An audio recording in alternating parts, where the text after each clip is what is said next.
Firstly media వాళ్ళకి చాలా thanks opportunity ఇచ్చినందుకు. సో నేను ఈరోజు ఆర్ఎస్ ప్రవీణ్ కుమార్ గారిని ఒక క్వశ్చన్ అడుగుదాం అనుకుంటున్నాను.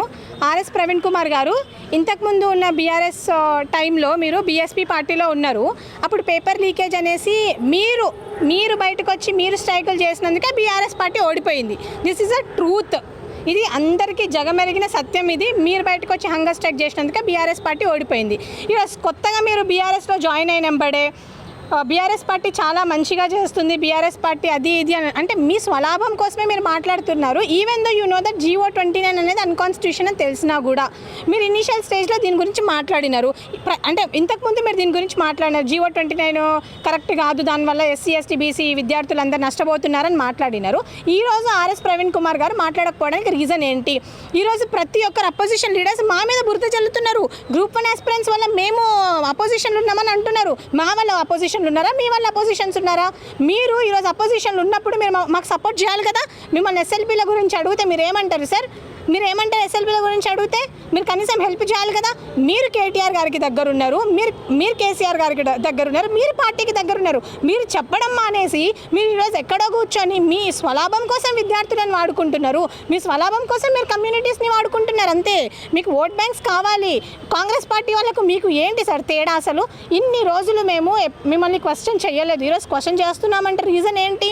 మేము ఇంత అవస్థ పడుతున్నాము, ఇంత చేస్తున్నాం, మీకు కనిపించట్లేదా? లేకపోతే మీకు మా అవస్థ వినిపిస్తలేదా? మీరు అన్ని విషయాల గురించి మాట్లాడతారు కదా, ట్విట్టర్లలో అక్కడ ఇక్కడ సోషల్ మీడియాలో కనిపిస్తూ ఉంటారు. ఎందుకు మీరు సైలెంట్గా ఉన్నారు సార్? దీని గురించి మీరే కదా రేజ్ చేసింది క్వశ్చన్. GO29 అనేది రాజ్యాంగబద్ధం కాదు, సో GO55 ప్రకారం ఇవ్వాలి అన్న మీరు ఎందుకు సైలెంట్గా ఉన్నారు అనేది నా ప్రైమరీ క్వశ్చన్. సో మీరు సైలెంట్గా ఉన్నారంటే ఏంటి సార్? మీరు కాంప్రమైజ్ అయ్యారా రేవంత్ రెడ్డి గారితో? This is my question sir. You have to answer to this at any cost.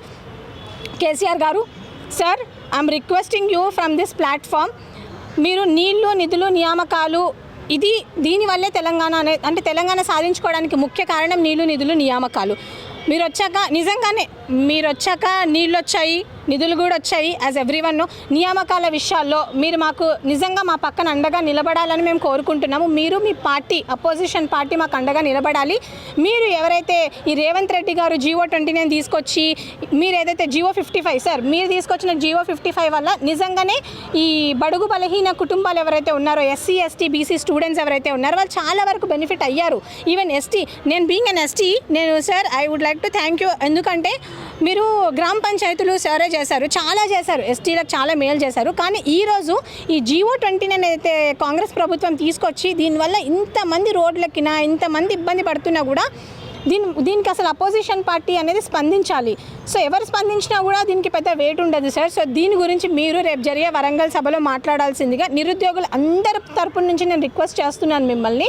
Already మేము చాలా గ్రూప్లలో చాలామంది they wanted to meet you, కాకపోతే as everyone know we couldn't get sir appointment అంత తొందరగా. కాబట్టి సార్ ఐఎమ్ రిక్వెస్టింగ్ యూ, మీరు వరంగల్ సభలో డెఫినెట్గా మా గురించి మాట్లాడాలి. ఇది బర్నింగ్ ఇష్యూ సార్. తెలంగాణలో నియామకాలు అనేది చాలా బర్నింగ్ ఇష్యూ. ఇంతగానం అసలు కాంగ్రెస్ ప్రభుత్వంలో జరుగుతున్న ఇంత అట్రాసిటీస్ గురించి మీరు మాట్లాడాలి. మీరు మాట్లాడాల్సిందే sir. I'm requesting you, I'm begging you from this platform that you have to speak on this issue. మీరు రేస్ చేయండి సార్ మా కన్సర్న్ని అందరి తరపున. And another question, Bandi Sanjay అన్న. అసలు బండి సంజయ్ గారు మీరు వచ్చారు, మీరు ర్యాలీలు చేస్తారు, ప్రొటెస్టులు చేస్తారు, మంచిగా అరెస్ట్లు అయిపోతారు, మీకు బాగానే అంటే లైక్ మీరు వచ్చి మీరు చేయాల్సిందేంటి, మీరు చేసిందేంటి సార్? మీరు ఎందుకు మాకు లీగల్గా సపోర్ట్ ఇవ్వలేకపోతున్నారు? మీరు కాల్స్ చేసి మేము సపోర్ట్ ఇస్తామంటే సరిపోదు కదా, మీరు మమ్మల్ని పిలిచి మా గురించి మాట్లాడాలి కదా. మీరు మాట్లాడకపోతే మాకు ఎట్లా న్యాయం జరుగుతుంది? ఈరోజు సెంట్రల్ గవర్నమెంట్ పవర్లో ఉన్నది మీరే దీని గురించి పట్టించుకోకపోతే ఎట్లా? కిషన్ రెడ్డి గారికి నేను ఎన్నిసార్లు రిప్రజెంటేషన్ ఇచ్చాను. I'm the one who have gave him representation. ఆయన కార్ వెళ్తుంటే పరిగెత్తుకుంటూ మరి రిప్రజెంటేషన్ ఇచ్చిన రోజులు ఉన్నాయి. అంటే మీకు ఒక అమ్మాయి రిప్రజెంటేషన్ ఇచ్చినా కూడా అందులో ఎంత వెయిట్ ఉంది సార్? ఎవరైనా కావాలని వచ్చి మీ కారు ఎంబడి పరిగెత్తి మరి మీకు రిప్రజెంటేషన్ ఇస్తారా? మీకు కొంచెం కూడా అసలు సింపతి ఎంపతి అనేది అసలు ఏం లేదా విద్యార్థుల మీద? మీరు ఎంతసేపు ఒక ధర్నా చేస్తేనో ఇందిరా పార్క్లో ఏదో చేస్తేనో కాదు సార్. అట్లా విద్యార్థులకు అట్లా జస్టిస్ అనేది జరగదు. మీరు జ్యుడిషియల్గా కూడా మాకు సపోర్ట్ ఇవ్వాల్సిందిగా నేను కోరుకుంటున్నాను. బీజేపీ కాంగ్రెస్ వల్ల నిరుద్యోగులకు అన్యాయం జరిగిందని అంటారా? బీఆర్ఎస్ ప్రభుత్వం వల్ల, బీజేపీ ప్రభుత్వం వల్ల కాదండి, నిరుద్యోగులకు అన్యాయం జరిగిందని నేనేం కేసీఆర్ వల్ల అభివృద్ధి జరిగినాక కేసీఆర్కు అపోజిట్గా ఉండే అప్పుడు మరి ఈ ప్రభుత్వం అంటే కేసీఆర్ ప్రభుత్వం కూలడంలో నిరుద్యోగుల పాత్ర ముఖ్యంగా ఉందని చెప్పేసి ఇదే నిరుద్యోగులు చెప్పుకోరు కదా. ఈరోజు కేసీఆర్ వాళ్ళ అభివృద్ధి జరిగిందని చెప్పేసి చెప్తా ఉన్నారు కదా, మరి ఎందుకు అప్పుడు ప్లేట్ ఫైర్ అయింది?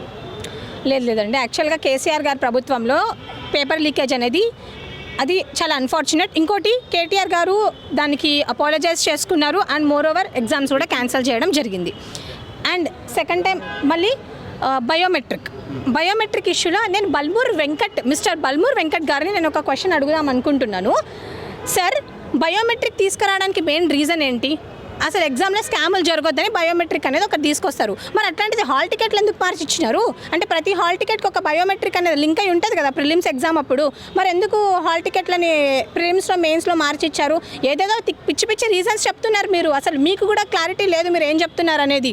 మన కోటి ఉమెన్స్ గురించి కూడా సేమ్ ఏదో రీజన్ చెప్పారు, ఏదో కెమెరాలు అంటే స్టూడెంట్స్ ఎగ్జామ్స్ రాయకుండా మీరు ఫ్రిస్కింగ్ చేయకుండా పంపిస్తున్నారా? అట్లంటే స్టూడెంట్స్ ఎగ్జామ్స్ రాయకుండా అబ్బాయిలకు పని పాట లేకుండా వెళ్ళి మొత్తం వాష్రూమ్స్లో కెమెరాస్ ఫిట్ చేసి వస్తారా అండి? ఏం మాట్లాడతారు, ఏం ఆర్గ్యుమెంట్ చేస్తారో వాళ్ళకే తెలియదు. And yes, you're asking something else. ఇప్పుడు పార్టీ కౌశిక్ పైన ఏమంటారు మీ గ్రూప్ 1 వాళ్ళ అభిప్రాయం?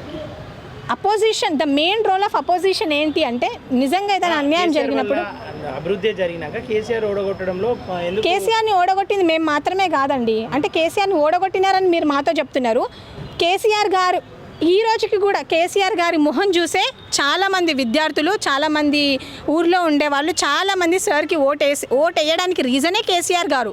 వితౌట్ కేసీఆర్ గారు తెలంగాణ ఈజ్ నాట్ పాసిబుల్ అండి. సో కేసీఆర్ గారికి ఓటు వేయడానికి మెయిన్ రీజన్ అంటే ఇప్పుడు అప్పుడేమో ఆ ప్రభుత్వంలో అపోజిషన్స్ అన్ని ఒకటే మీకు సపోర్ట్గా నిలిచినాయి. ఇప్పుడు అపోజిషన్ పార్టీలు మీకు ఎందుకు సపోర్ట్గా నిలుస్తలేవు అంతగా? అపోజిషన్ పార్టీ సపోర్ట్ చేయట్లేదు అనట్లేదు, సపోర్ట్ చేస్తున్నాయండి. ఏదో మీదికి మాట్లాడుతూ వెళ్ళిపోతారు కానీ అప్పుడు తెచ్చిన ప్రెజర్ ఇప్పుడు BJP, BRS, as you all know BRS is in the opposition. So మేము ఇంకా కూడా రిక్వెస్ట్ చేస్తున్నాం. వాళ్ళు యాజ్ సెడ్ బై కేటీఆర్ గారు కావచ్చు, వాళ్ళు ఎవరు మాట్లాడతలేరు అంతగానో. ఎవరో ఒకరు బీజేపీ పార్టీ మాకు స్టార్టింగ్లో కూడా పేపర్ లీకేజ్ అప్పుడు బండి సంజయ్ గారు వచ్చారు, ధర్నాలు చేశారు, అయిపోయింది, వెళ్ళిపోయారు. సో ఇప్పుడు కూడా మొన్న వచ్చారు, ర్యాలీ చేశారు. సో నేను బీజేపీనే క్వశ్చన్ చేద్దాం అనుకుంటున్నా. నేను ఈరోజు బీజేపీని ఐఎమ్ క్వశ్చనింగ్. ఎందుకంటే మీరు జుడిషియల్గా కూడా మాకేమి ఇవ్వట్లేదు, మీరు కనీసం ఒక ప్రెస్ మీట్ కూడా ఇవ్వట్లేదు. మీరు గ్రూప్ 1లో ఇన్ని జరుగుతున్నాయి, దీని గురించి ఏదన్నా చెయ్యండి అని ప్రెస్ మీట్ కూడా ఇవ్వట్లేదు. మీరు హెచ్సియూని ఇంత సీరియస్గా తీసుకున్నప్పుడు మీరు గ్రూప్ 1 ఎందుకు తీసుకోవట్లేదు? మీరే కదా మేము ప్రో అంబేద్కరేట్స్ అని మీరే కదా పోయి పార్లమెంట్లో మొన్న రీసెంట్గా లాస్ట్ టైం పార్లమెంట్లో అమిత్ షా గారు ఏదో వ్యాఖ్య చేస్తే మీరు అంబేద్కర్ స్టాచ్యూ దగ్గరకు వచ్చి మేము అంబేద్కరేట్స్ అని ఇన్ని పెద్ద మాటలు మాట్లాడారు, ఇంత పెద్ద ధర్నాలు చేశారు. ఈరోజు అంబేద్కర్ రాసిన కాన్స్టిట్యూషన్లో ఉండే రైట్స్ వైలేట్ అవుతుంటే మీరు ఎందుకు మాట్లాడట్లేదు? మేము ఢిల్లీ వరకు వెళ్ళాం. ఈరోజు ఇంకా ఎన్సీఎస్టీకి కూడా నేను I have given a representation. Sir మీరు కూడా ఈ నోటీస్ని యాజ్ సూన్ యాజ్ పాసిబుల్ మీరు గవర్నమెంట్కి ఇవ్వాలి. You have to help us at any cost. ఎందుకంటే ఇంకా ఎవరిని అడుగుతామండి ఆదుకోమని? స్టూడెంట్స్ అసలు యాజ్ ఎ స్టూడెంట్ మేము ఇంకెవరి దగ్గరికి వెళ్తాము అడుక్కోవడానికి? అపోజిషన్, అప్పుడు కాంగ్రెస్ అపోజిషన్లో ఉంది, ఇది జరిగింది సార్ అని మేము వాళ్ళ దగ్గరికి వెళ్ళాము. ఈరోజు బీఆర్ఎస్ అపోజిషన్లో ఉంది. సో ఈరోజు మేము కేసీఆర్ గారిని అడుగుతున్నాము, నాట్ ఎనీ లీడర్ డైరెక్ట్లీ. నేను I'm requesting on behalf of all my fellow aspirants KCR గారిని, సార్ మీరు దీని గురించి మీ సభలో మాట్లాడాల్సిందిగా కోరుకుంటున్నాం. డెఫినెట్గా మీరు దీన్ని ఇదొక ఇష్యూ, ఇది చాలా బర్నింగ్ ఇష్యూ తెలంగాణలో. మీరు మాట్లాడకపోతే హీ నోస్ అండి. లైక్ కొన్ని లక్షల మంది ఉన్నారు గ్రూప్ 1 రాసిన వాళ్ళు లక్షల మంది ఉన్నారు, బాధితులు ఇంకా లక్షల మంది, వాళ్ళ ఫ్యామిలీస్ కూడా ఉన్నారు. అందరు బయటకు వచ్చారు. ఇప్పుడు సోమాజిగూడ ప్రెస్ క్లబ్ ఉందండి, వేల మంది వస్తే ఎక్కడ అకామిడేట్ చేస్తారు చెప్పండి? చేయలేం కదా. ఎవరు చెప్పారు 10ల సంఖ్యలో రాలేదని మీకు? మొన్న బండి సంజయ్ చేసినప్పుడు వచ్చారు కదా. తర్వాత మొన్న ధర్నా చౌక్లో 100 మందికి పర్మిషన్ ఇచ్చారు, 100 మంది వచ్చారు. వేలకు మంది రావాలంటే రాలేరు కదా. సో మీరు ఇవ్వండి, మీరు ఒక గ్రౌండ్స్ ఇవ్వండి, ఎక్కడన్నా రమ్మని చెప్పండి. నిరుద్యోగులు డెఫినెట్లీ వెల్కమ్. కడుపు కాలినోడు పొట్టగాలినోడు ఎందుకు రాడు చెప్పండి? డెఫినెట్లీ వస్తారు, వాళ్ళ ఫ్యామిలీస్ కూడా వస్తాయి. ఈరోజు గ్రూప్ 1 ఆస్పిరెన్సే కాదండి, వాళ్ళ ఫ్యామిలీస్ కూడా వాళ్ళని సపోర్ట్ చేస్తున్నాయి. సో ఇది ఒకసారి ఆలోచించాలి. So my question is only to the RS Praveen Kumar గారు. ఎందుకంటే students are looking at him, why he's not coming అనేది మా question mark. RS Praveen Kumar గారు and opposition leaders Bandi Sanjay గారు అండ్ కిషన్ రెడ్డి గారు, sir this is a very last and final time మేము మిమ్మల్ని request చేస్తున్నాం, ఇప్పటికైనా మీరు మౌనం వీడి మాట్లాడండి సార్. అసలు ఇంటర్నల్గా ఏం జరుగుతుందో మాకు తెలియదు. అండ్ మీకు తెలుసా అండి, టీజీపీఎస్సీ దగ్గరికి వెళ్తే అసలు మొత్తం పోలీస్ ఫోర్స్ డిప్లాయ్ అయ్యి ఉంటుంది. అసలు మేము ఎవరిని వెళ్ళి అడుగుతాము, ఎవరితో వెళ్ళి మాట్లాడతాము? అంత పోలీస్ ఫోర్స్ డిప్లాయ్ అయ్యి ఉన్నప్పుడు. So at least we need justice. ఈ ఎగ్జామ్ అనేది ట్రాన్స్పరెంట్ అండ్ జస్ట్ మేనర్లో జరగలేదురా బాబు అని మేము మొత్తుకుంటున్నాము. దీని అపోజిషన్ కూడా సీరియస్గా తీసుకొని మాకు హెల్ప్ చేయాల్సిందిగా కోరుకుంటున్నాం. Yeah, thank you. విదేశాల్లో ఉన్నత విద్యను చదువుకోవాలని అనుకుంటున్నారా? అయితే వెంటనే ఫ్లైగ్రాడ్ ఓవర్సీస్ ఎడ్యుకేషన్ కన్సల్టెన్సీని సంప్రదించండి. మీ విదేశీ కలలను సాకారం చేసుకోండి. ఫ్లైగ్రాడ్.